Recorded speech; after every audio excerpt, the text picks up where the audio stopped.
Alors, dans l'actualité de ce vendredi, c'est le premier jour du mois de novembre aujourd'hui, qu'on appelait autrefois, mais c'est encore aujourd'hui, je pense que c'est le rappel de tous les gens qui nous ont quittés le 1er novembre, qu'on appelle la Toussaint. Alors, c'est une journée pour se souvenir des gens qui nous ont quittés, entre autres le premier ministre René Lévesque qui nous a quittés le 1er novembre 1987, ça fait déjà 37 ans aujourd'hui qu'il est décédé. Et ça fait, j'aime, si je me souffle à l'oreille, que ça ferait 76 ans aujourd'hui que l'église de Saint-Thomas, l'ancienne église, avait subi un important incendie. On sait que ça avait été une perte totale. C'est d'ailleurs l'église d'aujourd'hui qui l'a remplacée. Donc, 76 ans aujourd'hui que l'église Saint-Thomas avait brûlé. Maintenant, dans l'actualité, inquiétude face aux impacts économiques possibles par la fermeture de sentiers de motoneige sur le territoire. Depuis que l'Association des propriétaires des boisiers privés des Appalaches a décidé de retirer le droit d'accès aux sentiers de motoneige sillonnant les lots de leurs membres, les élus, entre autres les préfets des MRC de Montmagny, Lillet et Kamouraska, entre autres Frédéric Jean, Normand Caron et Sylvain Roy, ils s'unissent pour ils unissent leur voix pour faire part de leur inquiétude. Bon, on sait que l'industrie de la motoneige, l'industrie touristique de la motoneige, c'est très important dans notre région. Puis on a des beaux sentiers, on a vraiment, là, on est gâtés, puis on est choyés. En plus, avec le décor qu'on a, on peut que s'en féliciter et d'apprécier ce qu'on a chez nous. Mais là, qu'est-ce que ça va donner? Qu'est-ce que ça va faire? Parce qu'on sait qu'on peut passer et on a la permission de passer sur différentes terres au cours de l'hiver pour que les sentiers puissent se connecter là, de région en région et permettre un parcours de plusieurs kilomètres là, partout au Québec. Mais là, le fait que l'Association des propriétaires de boisiers privés des Appalaches retire ce droit d'accès aux sentiers de motoneige, ça fragilise notre économie, surtout pour l'hiver. Donc, tout ça, c'est en raison et en guise de protestation au nouveau règlement de mise en marché adopté par le syndicat des producteurs de bois de la Côte-du-Sud. Donc, j'aimerais bien ça, moi, recevoir ces gens-là pour qu'ils nous éclairent sur ce nouveau règlement. On va essayer de trouver là, qui est responsable de ce syndicat des producteurs de bois de la Côte-du-Sud et à savoir, est-ce que ça négocie? Est-ce qu'on se parle? Parce que là, il n'y a pas de neige, il n'y a pas de problème. Et vous savez que l'année passée, ça n'avait pas été très lucratif. On a eu de la neige, on a eu pratiquement pas de neige. Et on a eu un peu de neige à partir de la mi-janvier. Puis au mois de février, fin février, déjà, il commençait à faire beau. Alors, ça n'a pas été là, extraordinaire la saison de motoneige l'an dernier. Là, on dit qu'on pourrait avoir du temps plus froid. J'ai de la misère je suis un peu sceptique là, quand on me dit qu'on annonce un hiver plus froid, avec plus de neige, quand on a de la difficulté à prédire ce qui va se passer demain. Comment on peut prédire le temps qu'il va faire l'hiver prochain? Ben, regarde, on va laisser les spécialistes donner leur opinion là-dessus. Sauf qu'il faudrait savoir, est-ce qu'on négocie actuellement? Est-ce qu'on se parle? Ça, je ne sais pas. Et le communiqué ne le dit pas. Et moi, je n'avais pas eu d'informations par rapport à cette décision-là du syndicat. Moi, je veux bien vous informer. Et c'est ma TV, on veut bien vous informer au service des nouvelles. Mais il faut d'abord nous envoyer les communiqués. Il faut d'abord être au courant de ce qui se passe. Alors, cette décision-là, on n'a pas été au courant et mis au courant de ça. Donc, est-ce que ça négocie? Je ne le sais pas. Alors, on va tenter là, de rejoindre les gens concernés pour vous donner plus d'informations là-dessus, mais du moins, là, les trois préfets des MRC de Montmagny, Lillet et Kamouraska se disent inquiets, et on sait qu'au niveau de la restauration, l'hébergement, les stations de service, et même d'autres, parce que les gens qui couchent ici, ils vont manger, oui, ils vont prendre de l'essence, mais ils peuvent aller au centre d'achat, ils peuvent aller au centre-ville pour avoir besoin de mitaines ou peu importe d'articles là, pour poursuivre leur séjour.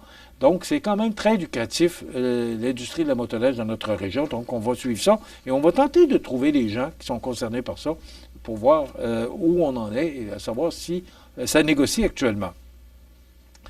Il y a également 9 écoles qui ont participé au programme de Semoir Verger de l'évolution et aux ateliers éco-éducatifs dans des écoles du Centre des services scolaires de la Côte-du-Sud.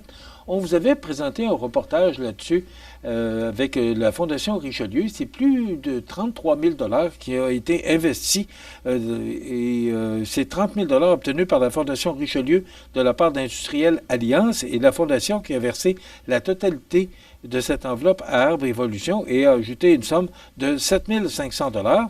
En fin de compte, là, ce sont des ateliers qui auront permis un important legs pour de nombreux jeunes dans nos écoles, dont des retombées directes telles que 67 ateliers, 110 jeunes qui ont participé, 9 écoles, 7 projets de synthèse, 297 items remis, 40 kg de fruits produits annuellement.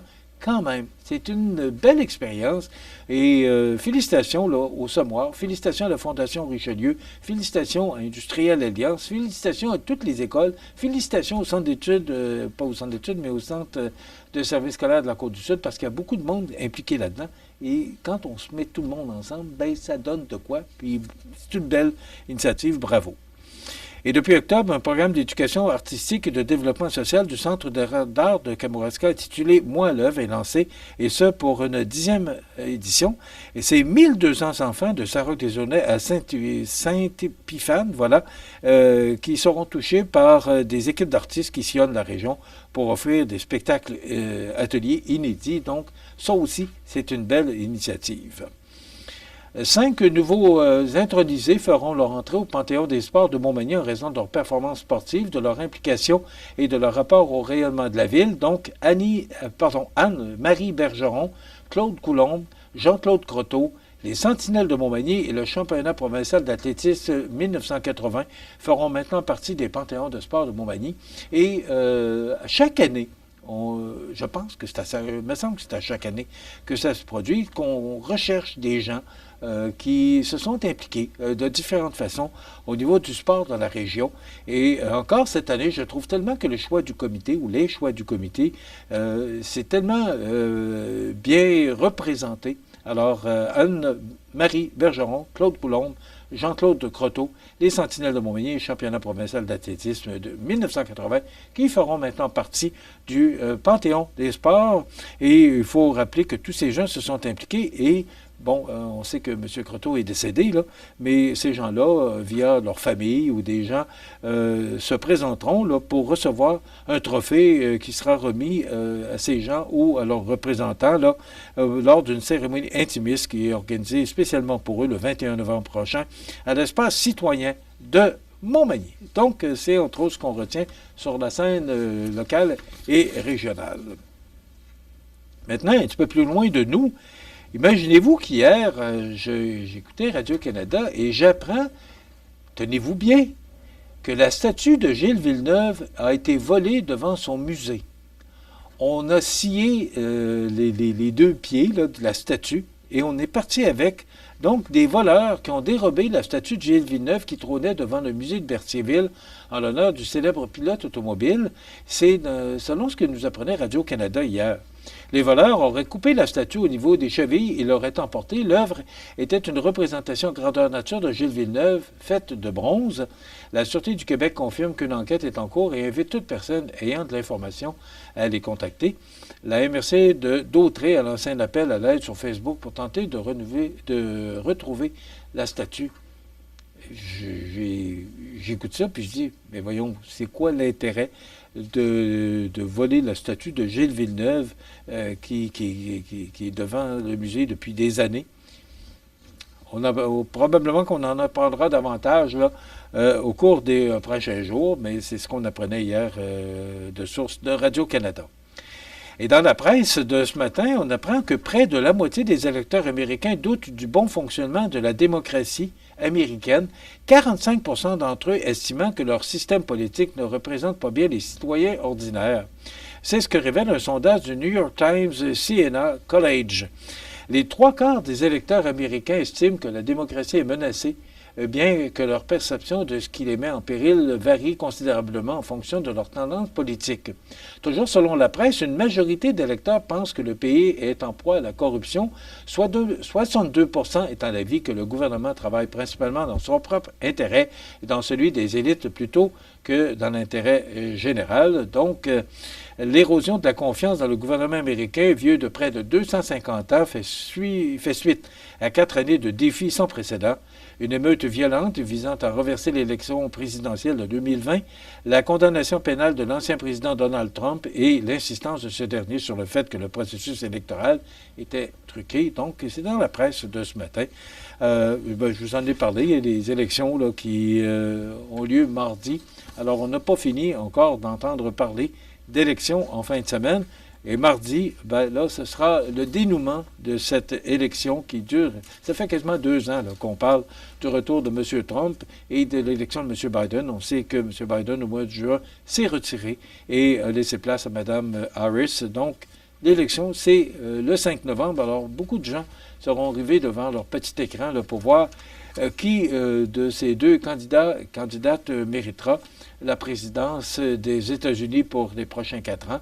Alors, hier, on voyait les cas de la bourse. Là, au niveau de la bourse, là, déjà, on voyait que les cotes variaient et on annonçait que déjà, la variance des cotes de la bourse pouvait prévoir, selon les gens qui participent à la bourse, une élection de M. Trump.